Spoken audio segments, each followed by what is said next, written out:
Okay, this is Tom Pfister reporting from the World Tour here in New Delhi, India. I'm very excited to have you here, Peter. Sustainability is top of mind.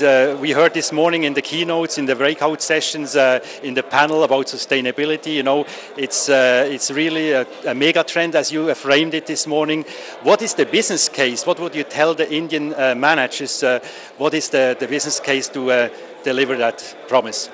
Well, first of all, I think it's important to understand that there is a business case. Many people believe sustainability is a luxury, it's about being green or philanthropic, but it really is about business. And it is inevitable in the sense that when we look at how things evolve and how the population of the planet grows and how we have to deal with limited resources, it's an inevitable trend. It's a mega trend, as you said. I always compare it to globalization, or the arrival of the internet is as fundamental to business.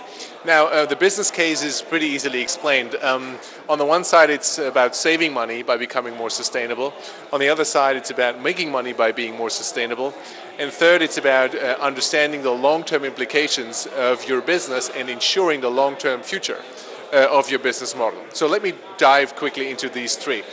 First of all, on the cost side, many companies get into sustainability because they want to be compliant with the legislation or with what their customers force them to do. And that means that you want to use software to reduce risk and cost at the same time.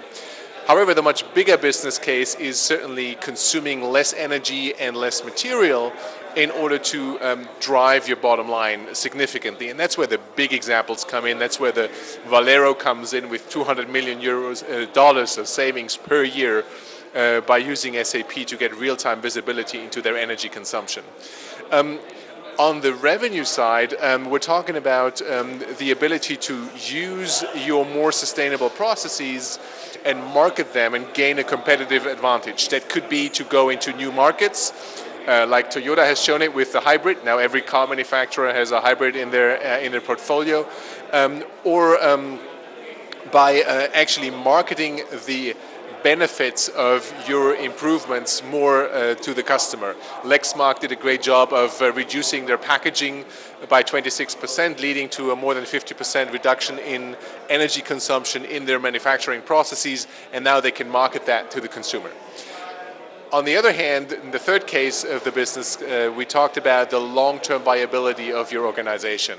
And one of that is being able to hire the right talent and to attract, retain and deploy that talent most effectively. That's very important because a lot of the young people who have a choice of working for a variety of companies, they pick those that are more sustainable. And there are the shining examples of companies like Coca-Cola or Nike or maybe even SAP who've understood for them to be successful in the long run, they need to revisit the way how they do business and change things around. For Nike, as a design company based in the US that has manufacturing going on in Asia, that means to really pay attention to human rights in the value chain, really ensure that there's no excessive overwork in the supply chain. For Coca-Cola, it means, because there's a lot of water needed to produce Coca-Cola, because they need to put the water on the sugar cane to grow that for the sugar into the Coke. They are working very, very diligently around water. And those companies understand, for us to secure our future, we need to revisit the way how we do business. So that's the business case. Excellent. Now customers today want to have instant value. They don't want to wait anymore. Right. How are some of the solutions who bring instant value to our customer base within the sustainability offerings? Well, first of all, we need to make sure that we understand ERP in its nature was all about managing resources. So you will need to have some kind of infrastructure, hopefully from SAP, that helps you manage the basics. Now, SAP is working on enhancing ERP so you can much better track and optimize carbon, water, and other dimensions. Now, the instant value comes from solutions that we put around the on-premise ERP solution, and these components can be put on-premise or on demand, so that companies can more quickly create a carbon footprint with SAP Carbon Impact. So they can more easily and quickly report their carbon footprint and optimize it profitably.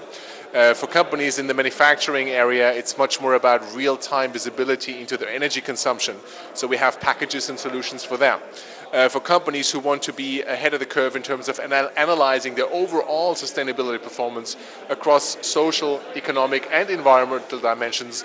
The SAP Sustainability Performance Management application is the right thing for them, so they can do that holistically. So depending on your industry, you will choose different ways into sustainability and different solutions, but you will end up with an overarching sustainability performance management requirement where SAP has a phenomenal solution available for our customers now.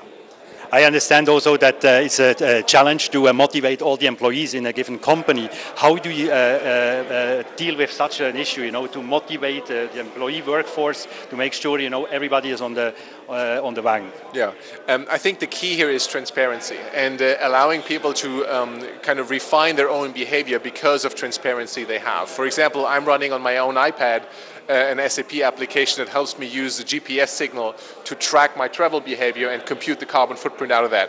And it's quite shocking.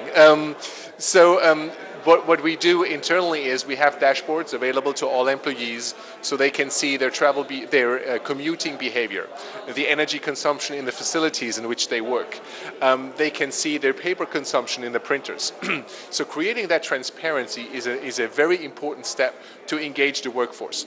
At the same time, we run a program called 100,000 Steps to Sustainability, engaging all of our employees to take at least 2 steps where their own behavior is refined to become more sustainable, and again providing transparency around the adoption of those steps across the company.